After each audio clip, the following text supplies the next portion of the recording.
What's up, Johnny? This is my video response to your questions. So my favorite movies are Back to the Future. I love all three of them. It's a Wonderful Life, National Lampoon's Christmas Vacation, Transformers, more of the first one, Avengers, the first one, Primal Fear with Richard Gere and Edward Norton, For the Love of the Game with Kevin Costner, and the Matrix trilogy. All three of them, but the first one definitely is the best. My favorite actress is Michelle Pfeiffer, and Scarface's girlfriend. Favorite actor is Denzel Washington. My favorite song is Lose Yourself by Eminem. My favorite band is Linkin Park. My favorite artist is Jay-Z. My favorite genre is hip-hop. And my favorite era is 90s rap, to be specific. I think there's a lot of good original artists and music back in that time frame, like the Wu-Tang Clan, super original. Jay-Z, obviously, Notorious B.I.G., Tupac, Tribe Called Quest, the Lost Boys, the Roots, before they were on the band on The Tonight Show with Jimmy Fallon. They had their own album with a unique style and flavor. Busta Rhymes. I mean, all types of great music back then coming out in rap, and really pioneered that genre of music, paved the way for everybody to come for the years to come. I always go back to that. Some days when I'm out mowing, I just want to put on some Wu-Tang and just get it done. I'm just feeling like that kind of mood, My favorite food is pasta, pretty much any kind of pasta, whether it's Asian pasta, Italian pasta, but Italian's probably my most favorite. So give me a pound of Italian pasta, like spaghetti, fettuccine, put some red sauce on it. I can shovel that down any day. My favorite book is Profit First. It's part of a 3-book series. The Toilet Paper Entrepreneur, The Pumpkin Plant, and The Profit First. All three of them are by Mike Michalowicz. He's a great author. He's very funny. I recommend, if you read any of the books, to listen to them, get the audiobook, because he narrates his own audiobooks, and he's got a lot of fun things to add to his book. Like different topics, or what he did after he wrote something, just kind of like a behind the scenes extra stuff that he puts in there. So that's cool, that you wouldn't get from just reading the book. But I implemented that right away. After I decided to quit my career in retail management and continue doing lawn care full time and start my own business, I started looking into all kinds of stuff and trying to get as much information as I could from anywhere and anywhere. And books was definitely a big contributor to that. And this definitely is a helpful book for anyone and everyone. You can implement it right away, whether you're just doing a little bit or the whole thing, whether you have small business like myself now or big business. But it's based off of taking your profit first, hence the name, and just putting percentages, having different accounts other than just your checking and savings, having multiple accounts, and having a percentage linked to each account that you transfer money to with every deposit that you get. So like for taxes, if it's 15% you're putting into taxes, or winter savings, profit, expenses, all these different categories, and you have a percentage, 5%, 10%, 15%, whatever it is that you need, or that you want. And then every time you get a deposit, a payment from your customers, you transfer, after you deposit that money, you transfer those percentages. Okay, I'm transferring 15% of this to taxes, 10% of this to winter savings, and so on and so forth. And you want to obviously make sure profit is definitely in there, and it's your number one thing that you are transferring money to. So at the end of the day, at least you're getting profit. And it's kind of reverse mentality, things that you never really thought. You usually wait till like the end of the year to see what money you have left over, and a lot of times you don't have any money left over to even call profit. So if you do profit first, then you're always going to have profit. So it's a great way to think, and it really helped me figure out things and how to plan my finances, and it helped me be able to save money for this winter so that I had savings so I didn't have to work this winter.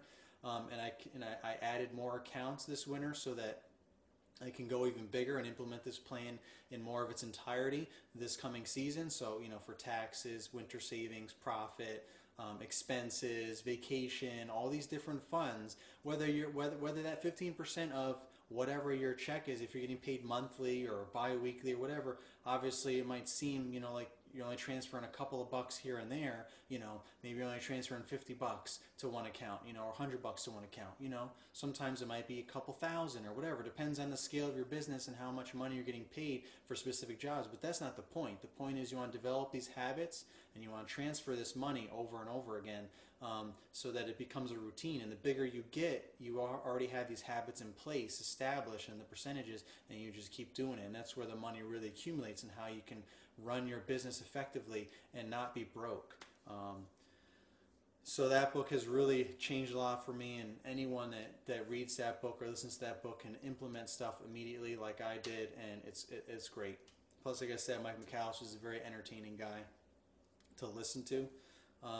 The second book is Why Good People Do Bad Things by Debbie Ford. This is more of a self-help book than a business book, but it's going to help you in your business and in your personal life, because it's going to help you identify the different masks that we have to wear to cover up some issues that we might have, or insecurities and anxieties and things like that might be holding us back and restricting us, and might be setting us up for self-sabotage, where we do these ridiculous acts of crazy things that we do, and it's going to harm us, our lives, or other people's lives, might hinder our career, etc. So she really breaks these things down to help you identify all the different characteristics and all the different types of people and all the different personalities and how the mind works, and how you can kind of change your mindset a little bit and identify these things on more of a conscious level than a subconscious level, so you can stop these impulses that just kind of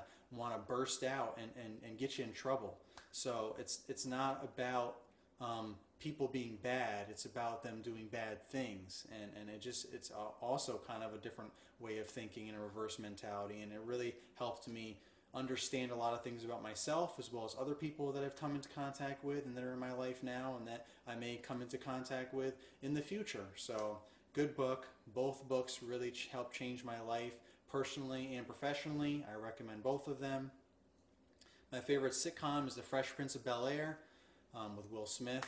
I think that was a groundbreaking show back then. I never really watched TV shows. If I watched TV, I was watching BET or MTV and watching music videos, that was what I was into back then. I didn't really watch TV shows, maybe some movies here and there, but I definitely did dedicate time to try to watch as many episodes of The Fresh Prince of Bel-Air as I could, because, I obviously knew who Will Smith was. I knew who the Fresh Prince was because, he was, early 90s rap artist with DJ Jazzy Jeff and the Fresh Prince. So, they had some good music, original music back then, and then he came out with this show, which is kind of based off of that, Fresh Prince of Bel-Air and everything, and that catapulted his career. But I really enjoyed him and that show, and like I said, I think that was groundbreaking in a lot of ways for people back then too.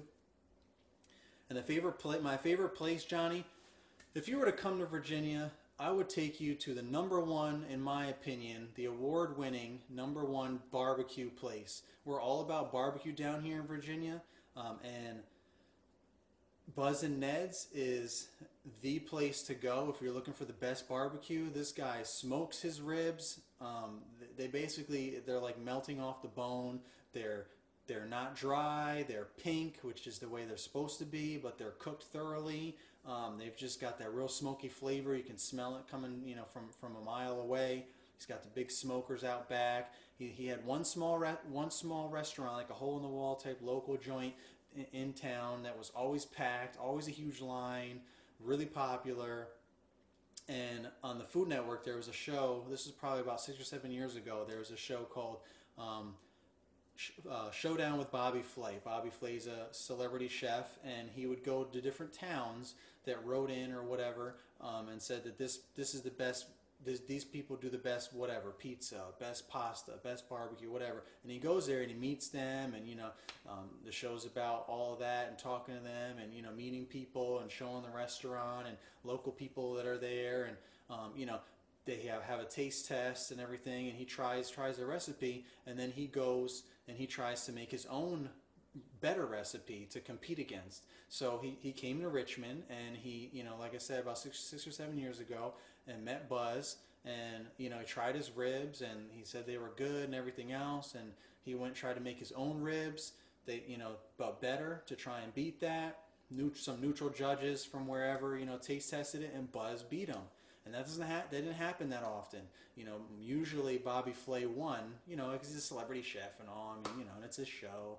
But he lost to Buzz. So that was a big thing for him, and for the local area. So he's kind of like a local celebrity. So it's cool, to be able to go to his restaurant, and he's got a TV up in the corner that reruns that episode on the Food Network over and over again. So that's cool and fun. And then also he opened up recently another restaurant that's probably like 4 times the size on another side of town that's also very busy and always packed. And it's just like brand new. And he's got all these gigantic brand new smokers out there that you can look at and watch them smoking everything and smell it. And, when they cemented the sidewalks and everything around the restaurant, there's all kinds of fun little things that they put in there. One of the things that he drew in there, or somebody drew in the cement while it was still wet, was Flay Slayer, for Bobby Flay, slaying him and on that, beating him on that challenge. So it's really cool, and like I said, he's like a local celebrity, so it's just fun, great atmosphere, great food, and just to be a part of that's cool. And I feel happy for him to see him doing well, and even though I didn't really know him on a personal level, it's still cool. You see him sometimes in his restaurants, running around, making sure everything's going good, and says hi to everybody and whatever, So it's cool. That would be a fun place to hang out and get some good barbecue. So thanks for asking these questions, Johnny, and I will be looking forward to the next videos. Thanks.